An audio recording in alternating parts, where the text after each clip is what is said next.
Okay, so I will call this inaugural meeting of the 2026 to 2030 Council Remuneration Committee meeting to order at 3:12 p.m. So I'm going to ask for a motion to approve the agenda as presented. If you're not super familiar with procedure, I apologize if this seems like, kind of a foreign language.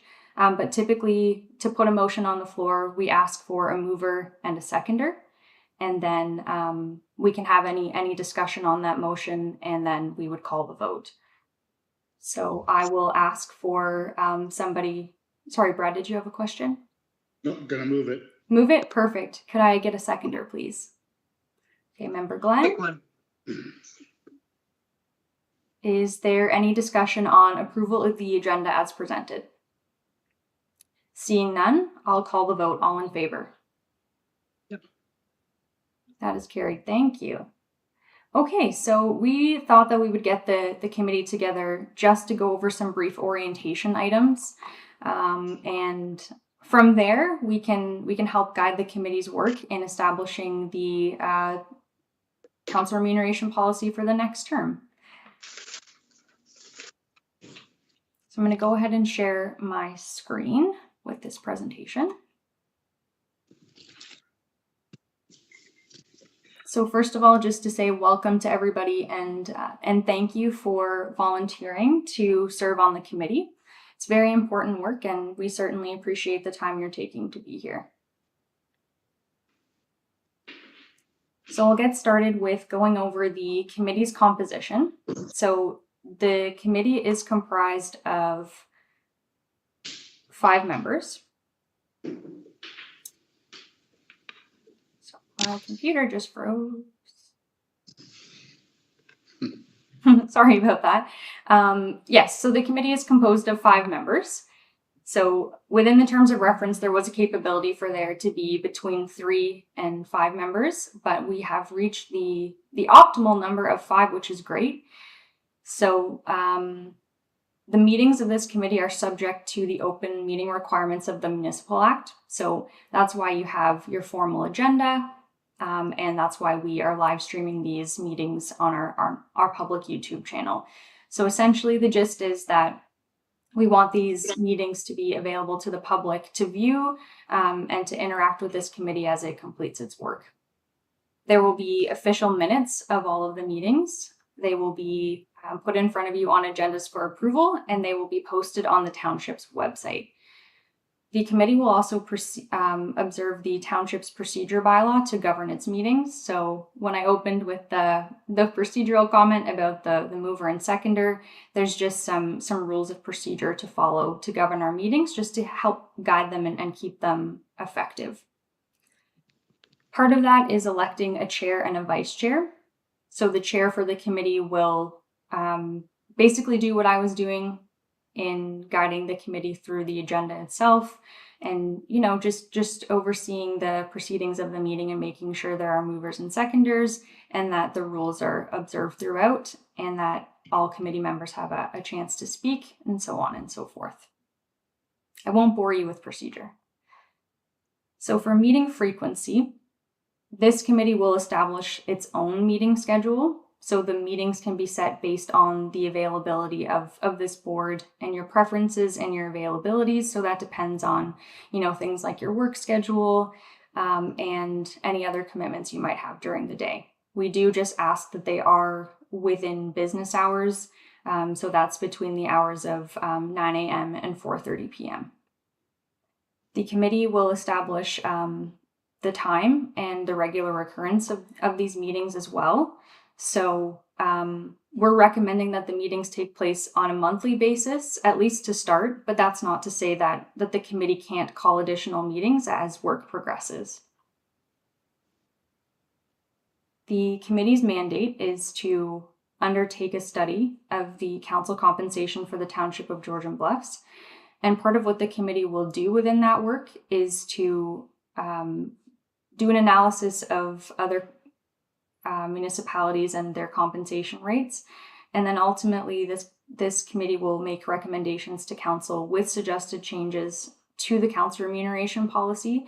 You can use the existing council remuneration policy as a jumping off point, or if you think it needs to be completely redone or replaced, then that's absolutely a route that this committee could go as well. So all of this is detailed within the terms of reference for the committee, and I did attach those as Appendix A for the committee's reference and for looking at in the future if needed. Carly, Yes. do you want questions as we go, or do you want to wait till the end? Questions as we go are totally fine with me. Okay, so I have a question.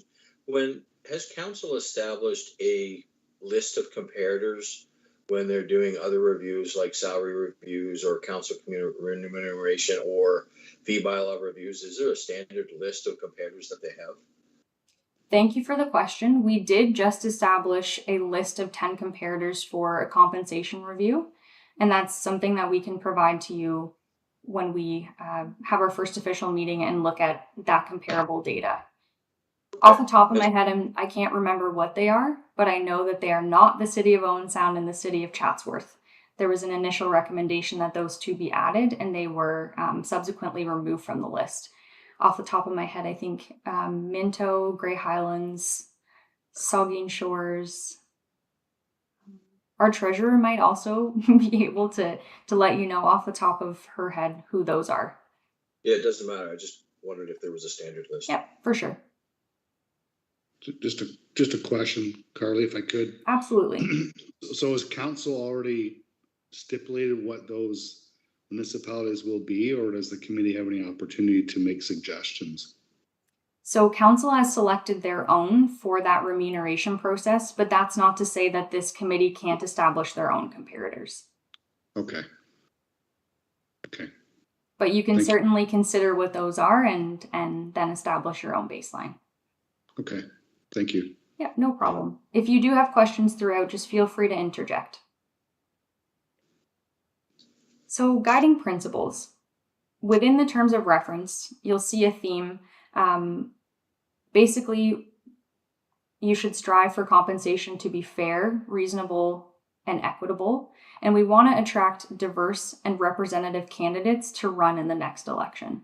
And it's not exclusive to that. It's also members of the public like yourself who are compensated under this policy that we want to volunteer to serve on these opportunities as well. So we want to make sure that that compensation is attractive. As well, just an understanding that the work of council is demanding and important, and their levels of compensation should reflect this. We also want to, throughout our work, consider the complexity, responsibilities, time commitments, and accountabilities associated with the roles of mayor and council, and to also recognize that there is a difference between the role of the mayor, deputy mayor, and councillors. So that could be different commitment levels based on that role. And then we also want to ensure that we're being fiscally responsible in the recommendations that we make back to council. So the committee's work. So some of the things that you may look at while we're doing this work is council remuneration rates from surrounding municipalities. So that could have honorarium rates, per diem rates, travel allowance rates, mileage expense rates, different offerings for conference and seminar allowances.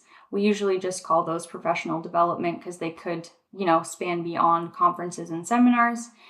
And the benefits that are offered to council members, as well as any annual increases that are offered in surrounding municipalities' policies. And then you may also want to consider how members are compensated for attendance at special events. But this is not an exhaustive list.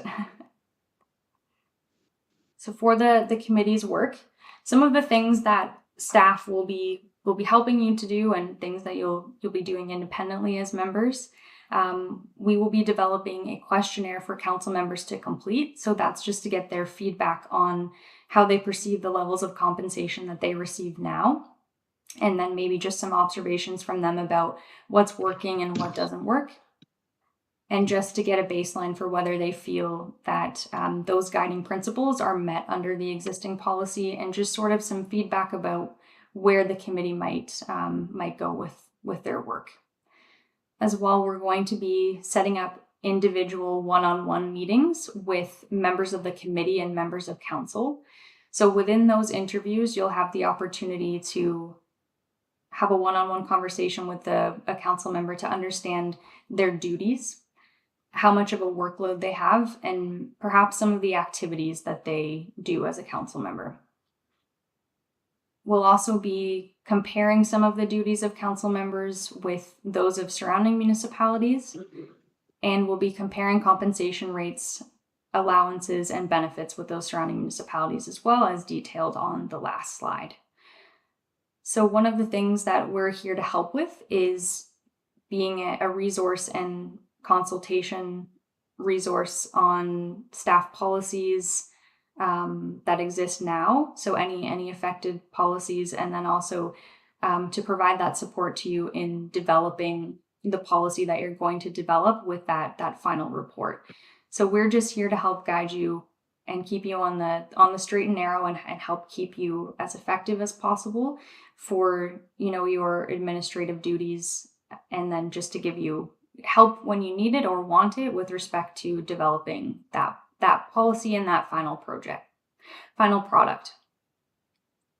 So the last thing that the committee will do after you've done all the analysis of the data is to prepare and present a report to council with those recommended changes to the remuneration policy or a new policy for implementation in the 2026 to 2030 term. I think I highlighted a little bit of this, but myself, the clerk, and our treasurer, Sam, are here to help you, and we're here to support you in taking all the data that's collected and making it digestible. So we can help you with summarizing the responses from the council questionnaire and the interviews, and we can help to arrange those interviews for you with council members. We will also be providing your meeting support, and we're happy to take any data and compile it according to what the board would like to see. So we will absolutely get you all the information that you need to do your comparisons throughout the work. So speaking of remuneration, you yourselves will be compensated under the existing council remuneration policy. Anne, who is on this committee, did assist with this work last year, so kudos to Anne. So under this policy, you will receive compensation so long as you complete your timesheet and return it to Sam. I think there's a recommendation that they are submitted on a monthly basis, just to make sure you don't get behind with what you're due to be paid. Sam, I'm not sure if you have any further comments on the timesheet and the remuneration process. Thank you, Carly. So after this meeting, I will circulate a Excel copy as well of the timesheet to all of you, that you're able to respond back to the email with that. I'll also request, if you are interested, your EFT information that we can directly deposit the funds. If you're not interested, your payment will be made by check.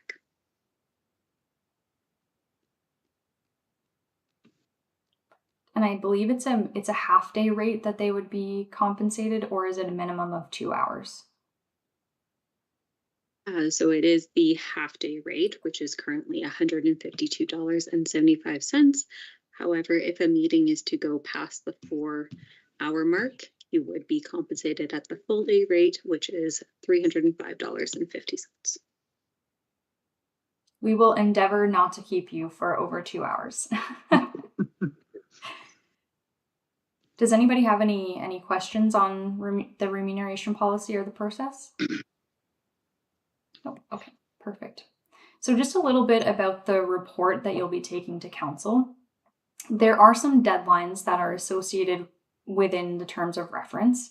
So it is hoped that the report would be before council by October 31st, 2025, and that the committee would actually attend a council meeting to verbally present their report, and then you would also submit it in a written format as well.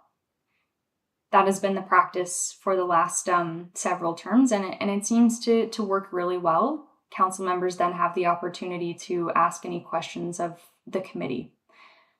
So we found that to be quite an effective way of presenting the information.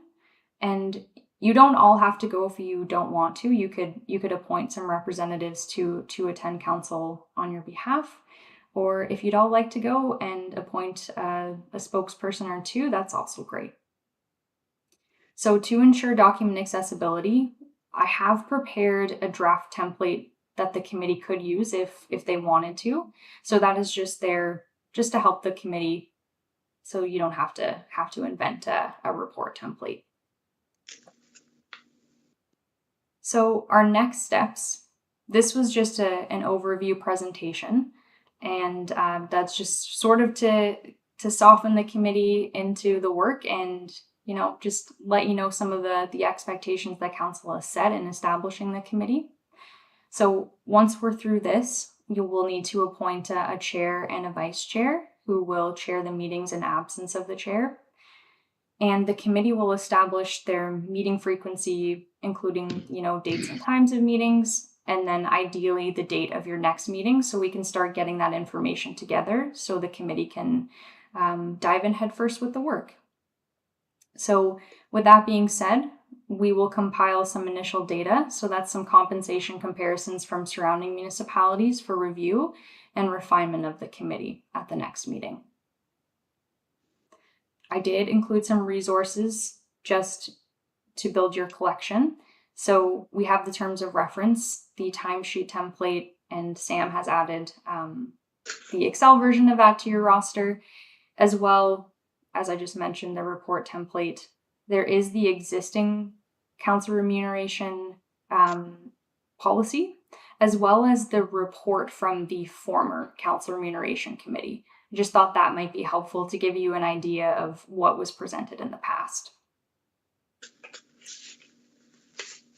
And I will leave it there if there are any additional questions that I didn't cover off.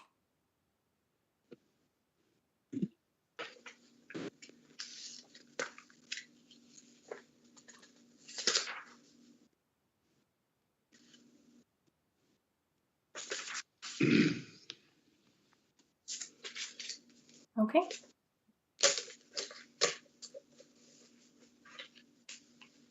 I think Peter might have been asking something, but I think Yeah, he's sorry.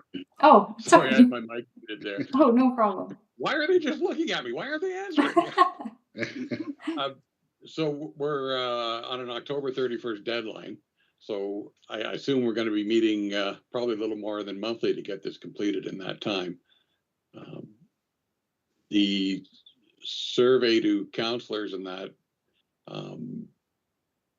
does staff have something already made up for that, or is that something we're putting together, or?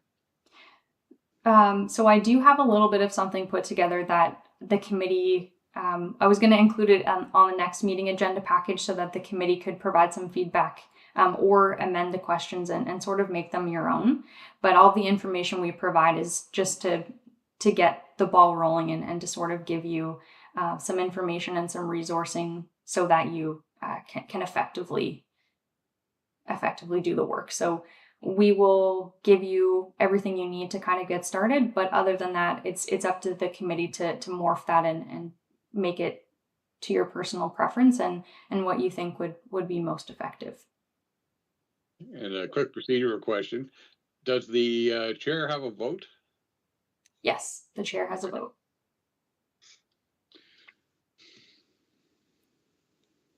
Feel free, Brad.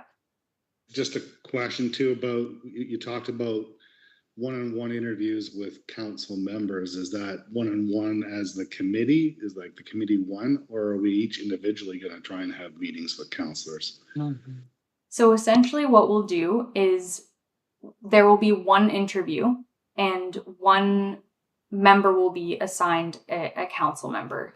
So you won't all be a committee interviewing one council member just because of quorum requirements. We don't want to make it a meeting every time we are doing those interviews. And we also want to facilitate, that honest feedback from council members. And I think a one-on-one environment, with one member of the committee with one member of council, it probably would facilitate, more honesty and more, just more openness, I think. We did do it the other way the last term, and I just made this suggested tweak in the terms of reference for this term, that it be a 1-on-1 ratio. So based on the size of the committee and 7 members of council, there may be 1 or 2 members of the committee that are completing 2 interviews. Okay. And that'll be decided from your end on who from the committee will interview which person? Yeah, we can randomly Okay. assign them just to Okay. keep it simple. We can definitely randomly assign them. But if there were members of the committee that wanted to volunteer to do those couple extra interviews, then we would appreciate that too. Yeah, I was going to suggest that it's really up to the committee members to decide, because some of us will have relationships with some of the councillors that we feel might be advantageous or not to be in on an interview. So I think we should have first dibs on that to see who we might want to interview. Some of these councillors have been around for quite some time now too, so we probably all know them quite well. I can do a And they sign-up will- sheet. And they will, sorry, Carly, just to let you know, they will talk about each other. As councillors So do. that's why you do one-on-one. If it's helpful at all, sorry, Brian, you Sorry. go ahead. I was just gonna say, I'm good, however you want to do it. I've got no personal connections with any of the members of council. So I'm happy, and I'm also, if you're looking for volunteers, I'll volunteer to do 2 members of council if you need it. Fabulous. Yeah, I don't know any of the councillors either, so Okay. I'm completely, I don't know if conflict free is the right word, but so I go in not knowing any of them. So, I'll volunteer to do extra if that's required as well. Okay. Are we going to generate a kind of standardized set of questions that we can each use when we're interviewing the counselors? And so when we come back, we've got some data that's more relatable? Yeah, for sure. So you'll do that as a committee at the next meeting. You'll review that set of questions and decide on the ones you're going to ask. So if I could offer, if there's a committee member that has a preference for who they're interviewing, if you just want to let me know, and then other than that, I can just randomly assign them. Perfect. So you can just send me an email and I'll go from there. Perfect. Thanks, Carly. No problem. Does anyone else have any items of clarification? I just wanted to remind you that last time when we were doing comparisons, we had to ensure that not only we were comparing ourselves to like communities, but also to sort of dig down into the style of compensation that other communities gave. For example, I can't remember who it was, but there was one community that when you looked at the compensation, you got thrown off a little bit, and then you realized they didn't pay for individual meetings, and there's quite a few anomalies that we'll run into, and we just have to watch and make sure that they've been highlighted for us when we're trying to compare. It can get a little confusing. Go ahead, Brad. Yeah, I've worked for a number of different municipalities, and I don't think any one of the municipalities had a similar compensation strategy. Yeah. And so working for about 5 different municipalities, I've never had one the same. So I was also going to suggest, I don't know if it's the right time or not, Carly, but it would be good to make sure that we're comparing council compositions of 7, right? Because the workload is a big part of what they do, and a council of 9 will have potentially less work than a council of 7, whereas a council of 5, a smaller council, will have even more work. So we need to be conscious when we're looking at the commitments of each of the councillors based upon their size and composition. So comparing it with what I'm getting at is, if you compare if you compare Georgian Bluffs to a council that has 5 members, we might be skewing it because those 5 members probably get compensated a little bit more because they, in fact, actually attend a lot more functions or meetings or committees, whatever it might be. I think one thing we did last time, and actually the last 2 times, was we were looking at total population of the municipality, to ensure that we understood what the requirements might be of councillors, to your point, Brad, about whether some are going to have to do more than others. So there's a whole bunch of factors that we have to make sure that we're alert to before we can really be comfortable with some comparisons, I guess. Yeah, agreed. It would be nice if the province had a standard, but they don't. So we just have to pick and choose. Yeah, so we'll give you as much information or maybe more information than you need, and then the committee can refine that and decide which of the data and the metrics that they want to use for comparison. Super.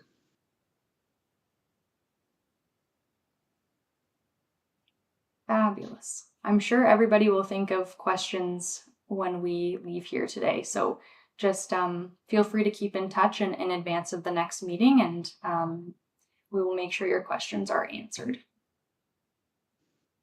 So if we're ready, we can move on to election of chair and vice chair. Does anyone want to put their name forward for the position of chair? Any volunteers? I'd be happy to if no one else wants to. Okay. We can blame Brad for everything now.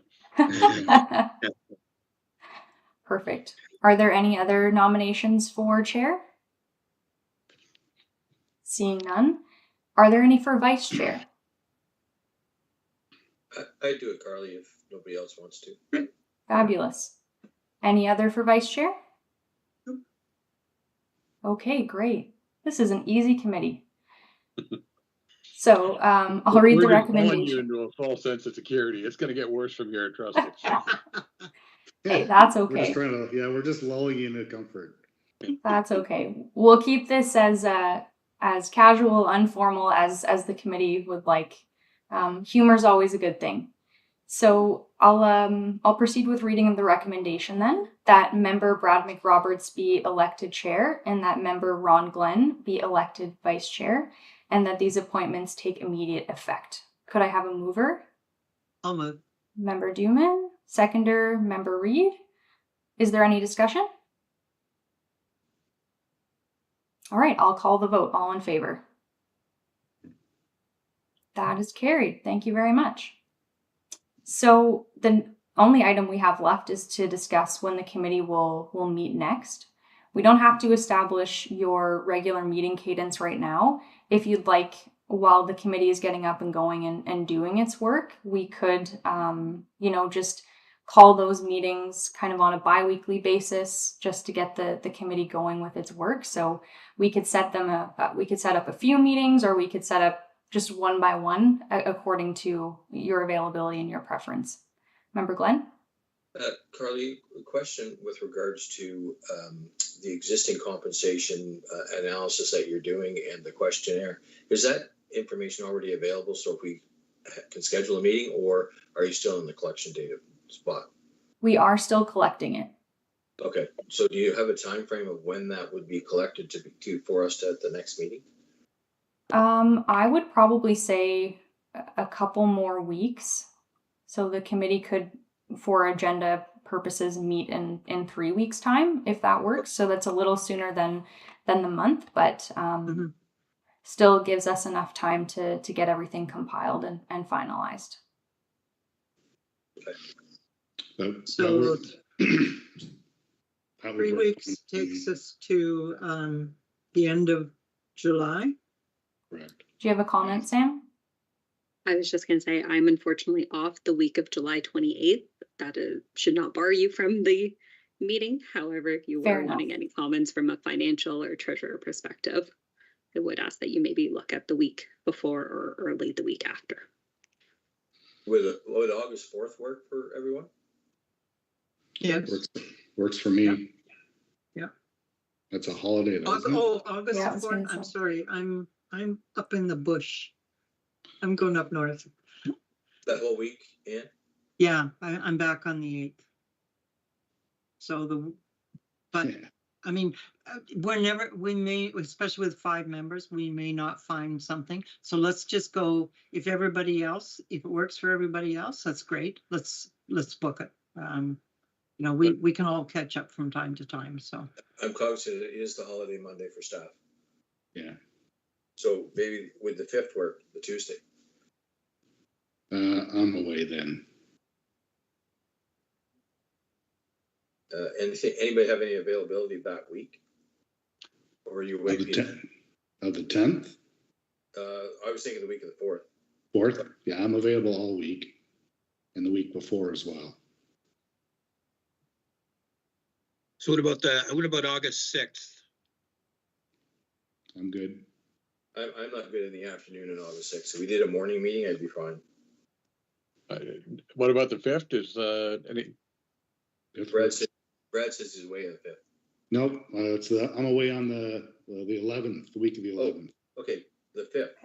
Ann was away, but that might be. I'm away that whole week, but that's okay. Let's get the majority. Do I do the 5th at 3 o'clock? Yeah, that works for me. Yeah, 5th works for me. If it rains and I go into Sault Ste. Marie from the cottage, then I can join the meeting. But otherwise, there is no cell service at the camp on that. So, but that's fine. Let's book it. Okay, perfect. Will you send that? And we were going to do the morning, or is there a preference for the committee for time? I think 3. Yeah, 3 o'clock. I'm Oh, fine 3 with o'clock? 3 o'clock's fine. Yep. It's Okay. so much easier if we can sort of stick to something similar as much as possible. Sure. Okay, that sounds like a plan. And I'm envious that you're going to be able to go and disconnect from civilization. I come from that area, so I'm quite used to disconnecting up there. So. Very good. Very good. Okay, so our next meeting will be Tuesday, August 5th at 3 p.m. Just Is the long weekend the following week? That's The long weekend's the 4th. Yeah, the Monday. It is the 4th. Yeah. Oh, So this holidays would be the Monday. day we return. okay. My perfect. calendar doesn't show it, so I was curious. I guess because it's a provincial holiday. Fabulous. Is there anything before I call for conclusion? Anybody think of anything they want to ask, or we'll get to work in compiling all the data and get that to the committee for analysis and review. And because we did have to push that meeting out to that month mark, we'll be sure to get that agenda out in plenty of time, so you have all that information for a little bit before the meeting occurs. Do we have, I was going to say email addresses, but they're all on the email you sent out. So just in case you wanted to chat amongst ourselves or. Okay. Yeah, just the one thing on the procedural side, that if we start to have conversations amongst ourselves as a committee of 5, it constitutes a committee under the procedural bylaw, and it has to be public. Yeah. I think. So just as a caution, if we start to have that communication, that's all, Peter. I wouldn't want to get us caught of having a conversation, and then the township saying, "Hey, that's a public meeting that we can't do that." So yeah, The Ombudsman has found that in the past, so out of an abundance of caution. Yeah. Yeah. Okay. So no more than 2 of us could meet for coffee at any given time. Right. That's right. That's That's about right. it. Yep. Yep. That's good. That's a good rule. Fabulous. Okay. Yes. Well, welcome to the public forum. Well, if nobody can think of anything, I'll call for adjournment. Could I have a mover and a seconder? Member Glenn, Member McRoberts. Is there any discussion? No. Okay, Thanks. I'll call the vote. All in favor of adjournment? Yep. That is carried. Thank you, everybody. We are now adjourned, and we'll see you on August the 5th. Thanks, Perfect. everyone. Thank you, Thanks, Deb. Have a everyone. great afternoon. Bye. Bye now. Take Nice care. to meet you all.